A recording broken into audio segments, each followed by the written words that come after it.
You're standing in front of a gorgeous sunset, but instead of actually looking at it, you're staring at a tiny screen, trying to find the perfect angle for an Instagram story.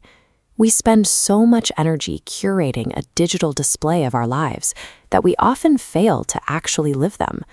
Our brains operate like a relentless time machine. If we aren't worrying about a deadline that's coming up next week, we're mentally reliving a mistake we made 5 years ago. We pay for expensive vacations and sit across the table from people we love, but our attention is fractured. We occupy the physical space, but mentally we are miles away. When we spend our time preparing for tomorrow or regretting yesterday, even the biggest wins feel hollow by the time they finally arrive. Authors Francesc Miralles and Héctor García address this specific modern trap in their work, the Book of Ichigo Ichie. The title is built around a centuries-old Japanese phrase that translates to one time, one meeting. It is the recognition that the exact conversation you are having right now, the specific temperature of the air, and the current mood of the people around you have never aligned exactly like this before, and they will never align this way again. Treat this as a statistical certainty.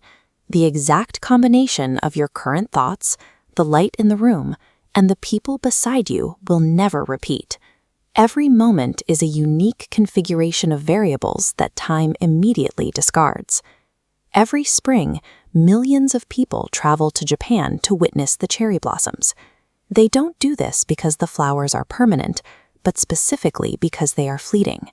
This is an illustration of mono-no-aware, finding deep aesthetic value in the temporary nature of things. We experience the same phenomenon in our everyday lives. Think about a rare weekend trip with old college friends, or an impromptu midnight pizza run. Those specific hours hold immense emotional weight because they have an expiration date. You can't hit pause, and you can't stay in that weekend forever. Once you accept that no experience lasts, the anxiety of losing the moment disappears, replaced by a deep appreciation for the present. Look at the traditional Japanese tea ceremony, known as chado. The goal goes beyond making a hot beverage. It requires intense concentration and deliberate posture from the host, forcing everyone involved to be completely present for a simple action. Compare that to the standard morning routine today. We inhale a cup of coffee while scrolling through Slack messages or scanning email subject lines, entirely ignoring the taste.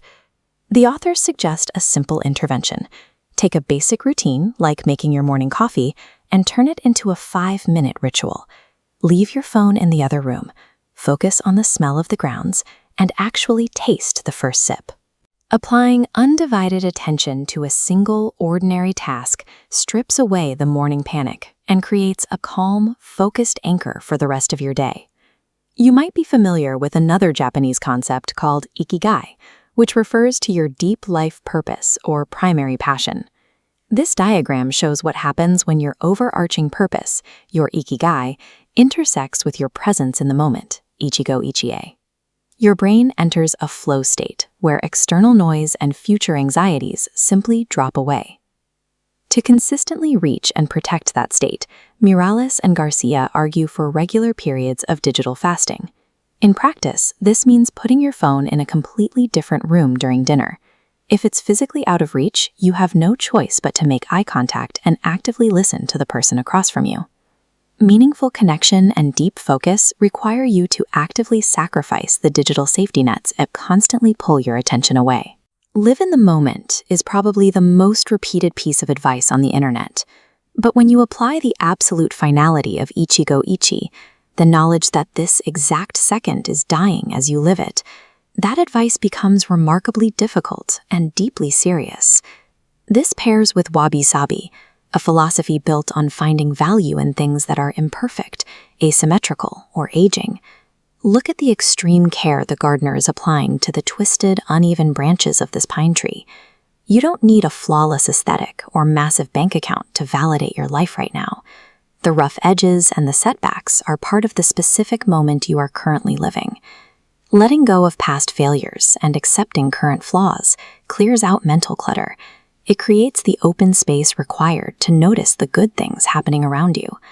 I highly recommend the Book of Ichigo Ichie for ambitious, high-stress professionals.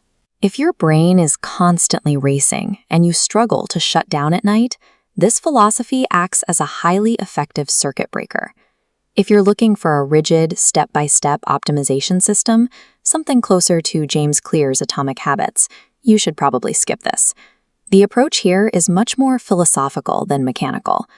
I'd love to hear how you plan to apply this. Take a look at your daily habits and let me know in the comments, what routine will you turn into a ritual today? Ultimately, a productive life has very little to do with how many tasks you cross off, and everything to do with how fully you experience the ones you actually do.